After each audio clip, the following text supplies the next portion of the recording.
Welcome back students. Today we will continue the remaining topics of part B chapter 2. So let's start. Common goals or objectives of development plans in India. So the main objectives of development plans in India are economic growth, modernization, self-reliance, social justice and increase in employment. So point number 1 is economic growth. So increase in GDP, that is the gross domestic product, implies increase in the level of output in the economy. It implies an increase in the flow of goods and service in the economy. When the increase in the flow of goods and service is consistent over a long period of time, it is called economic growth. Thus, GDP growth leads to economic growth. Point number 2, modernization. It refers to updating and adoption of modern technology in the process of growth. Output can be increased either by increasing the pool of resources or by using innovative technology. For example, a farmer can increase the output by using high-yielding varieties of seeds instead of using old traditional one. Similarly, a factory owner can produce more by using advanced and modern machines besides raising productivity levels. Modernization also helps in improving the quality of products and also in lowering the cost of production. But modernization does not confine to the use of new technology in production, but it also refers to the change in social outlook. For example, there should be no gender inequalities. Men and women should have the same right. Every modern society should also make use of women's talents. We find women working in the banks, schools, factories, etc. Nevertheless, the objectives of modernization may create contradiction in the light of employment generation. Point number 3, self-reliance. Self-reliance means the state of non-dependence on the rest of the world for the financial resources. The objective of self-reliance has two dimensions.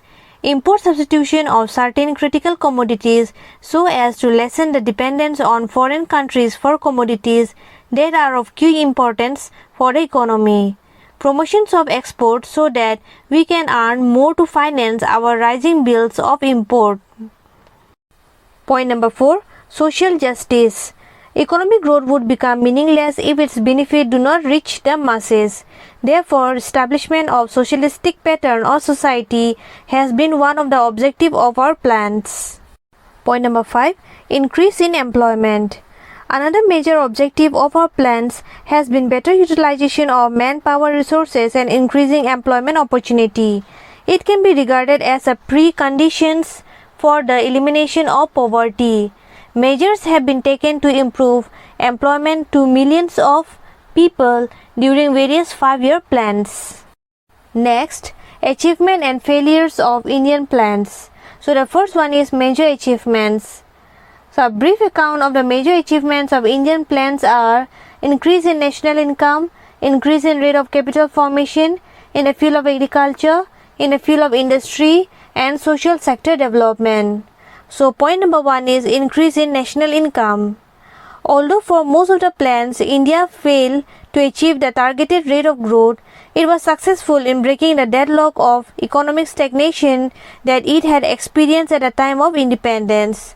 Prior to planning, national income in India increased at the rate of 0.5% per annum. By the end of 7th plan, it was recorded to be 5.8%. Point number 2, increase in rate of capital formation. The rate of capital formation depends on the rate of savings in the economy. There has been a considerable increase in the rate of gross saving from 9.5% of GDP in 1950 to 51 to 33% in 2014 to 15. The rate of gross capital formation has tripled between 1950 to 51 and 2014 to 15. It increased from 10% to 34.2% in 2014 to 15. Point number 3, in the field of agriculture.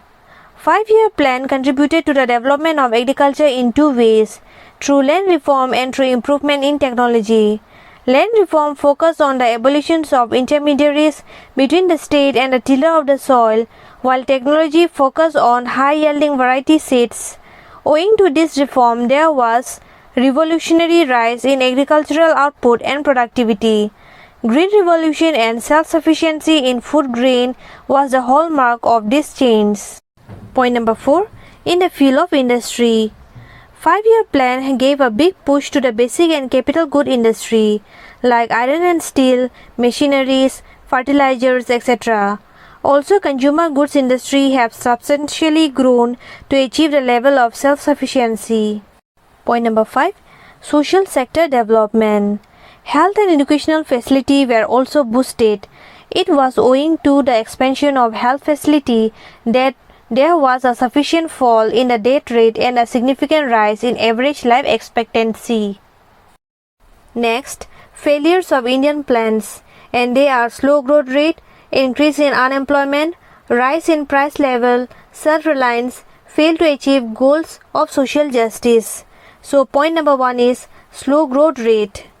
In the 5-year plan, growth rate of production was slow in many sectors. Priorities should have been given to the development of agriculture in all the plans, but it was not done. Capital-intensive industry in urban areas were given precedence over small-scale industries in the rural areas. In agriculture, green revolution continues to be confined largely to wheat and rice crop. Point number 2. Increase in unemployment. While efforts were made to increase employment by creating employment opportunity in different plants, it has still remained a challenge. The growth of population and labor force aggravated the unemployment problems year after year. The number of unemployed people increased from 3.3 million in 1951 to 23 million at the eve of 8th plan. Point number 3. Rise in price level. One of the important objectives of our planning has been to create price stability in the economy. In fact, the biggest failure of Indian planning is the rise in general price level constantly. Point number 4. Self-reliance. The ultimate goal of Indian planning is to make the country self-reliant. Point number 5. Fail to achieve goal of social justice. Growth with social justice has been the central objective of Indian planning. Although we had achieved some growth, but our performance in the term of social justice has been far from satisfactory. In fact, during the entire planning period, inequalities of income and wealth have further aggravated. Thus, the slogan of socialistic pattern of society remain unfulfilled. So students, with this topics, chapter 2 ends. Thank you.